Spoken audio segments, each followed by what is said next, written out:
Puasa ngasrep adalah salah satu laku prihatin dalam tradisi Jawa yang tak sekadar menahan lapar, tapi juga syarat makna filosofis dan manfaat kesehatan. Namun, sayangnya banyak orang tidak mengetahuinya sehingga seringkali menganggapnya sebagai klinik dan haram.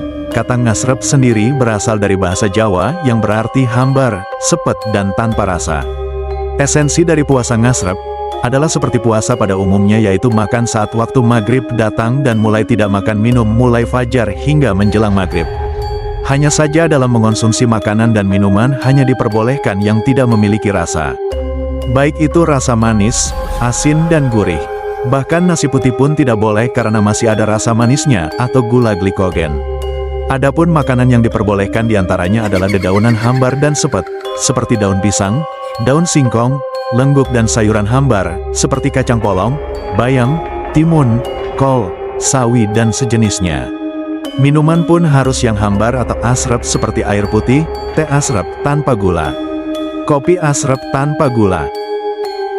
Puasa ngasrep memiliki makna filosofi, yaitu hidup sederhana, prihatin dan peka terhadap lingkungan hidup dan sesama manusia. Puasa ngasrep mengajarkan untuk selalu bertawakal kepada Sang Pencipta, Allah Subhanahu wa Ta'ala. Hanya pasrah bersandar dan meminta tolong kepadanya. Kalau dalam Islam dikenal dengan istilah hasbunallah wa ni'mal wakil, ni'mal maula wa ni'man nasir. Dalam melakukan lelaku ini, diwajibkan selalu zikir di waktu pagi, sore dan malam. Zikir tidak ditentukan berapa bilangannya.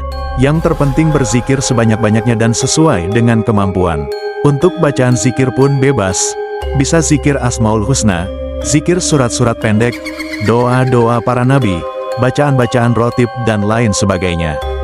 Dalam perspektif kesehatan, puasa ngasrep efektif dalam menurunkan kolesterol. Selain itu melancarkan pencernaan karena banyak mengonsumsi serat.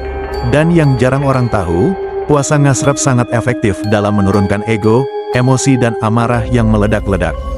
Sebab puasa ini minus karbohidrat, gula glikogen, kolesterol yang bisa menjadikan hormon serotonin, endorfin, oksitosin, progesteron, estradiol, dan testosteron meningkat drastis.